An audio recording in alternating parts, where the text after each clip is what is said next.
Nilikha ng Panginoong Diyos ang tao mula sa lupa. Hinihingahan niya sa ilong ang tao na hindi nagbibigay buhay. Kaya ang tao ay naging buhay na nilalang. Tapos sa mga lamon na green ba? Paano na? Sa ano ba? Sa langit ba? Pagkatapos, nilikha rin ng Panginoong Diyos ang puno na nagbibigay buhay. At may puno rin doon na nagbibigay ng kaalaman kung ano ang mabuti at masama. At sinabi ng Panginoong Diyos sa tao,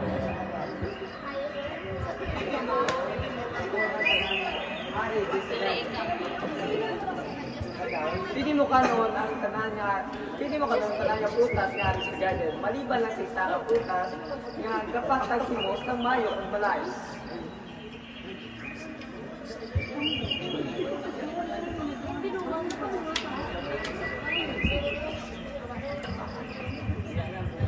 Sa lahat ng hayop na nilikha ng Panginoong Diyos, ang ahas ang pinakatusok.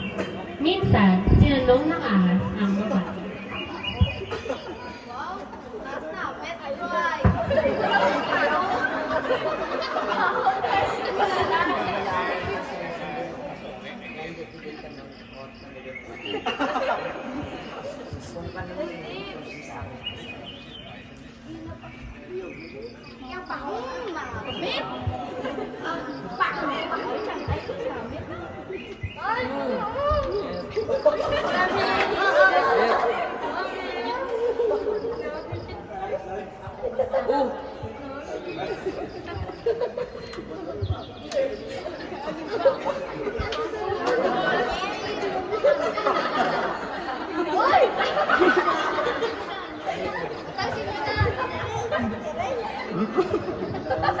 Kaya pinalaya siya ng Panginoong Diyos sa halamanan ng Eden para sa kahit ng lupa na pinagmulan niya.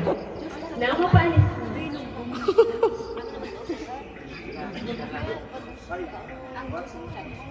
ang Diyos ang naghambal. Adan, nasa diin ka. Arik ko tayo Ginoo. Nga nauya ikaw. Nauya ako kay Kevin na Opra. Kay nauya ako kay Ikaw mo bala ang prutas nga hambal ko nga hindi ni pagkanon. kay ang babae. Hinggaan niya ko sa prutas niya. Hindi pwede magkano. Ikaw mo bala ang prutas nga kapatag sa mayo kag malain. Tara ko sa manog ini.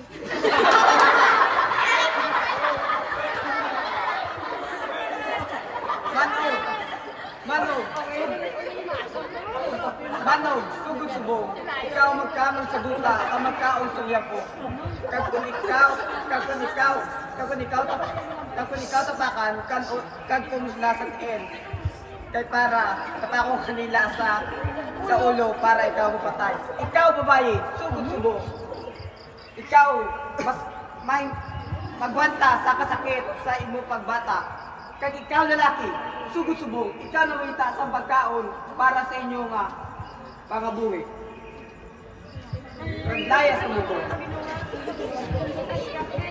nang mapaalis na ng Panginoong Diyos ang tao, naglagay siya ng kerubin sa bandang silangan ng halaman ng Eden. At naglagay din siya ng espada na naglalag at umiikot upang walang makalapit sa puno na nagbibigay ng buhay.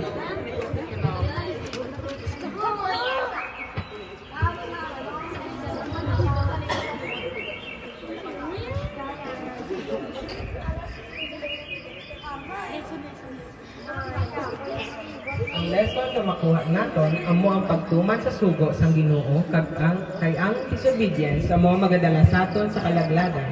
Maayong gabi kag madamo gid nga salamat.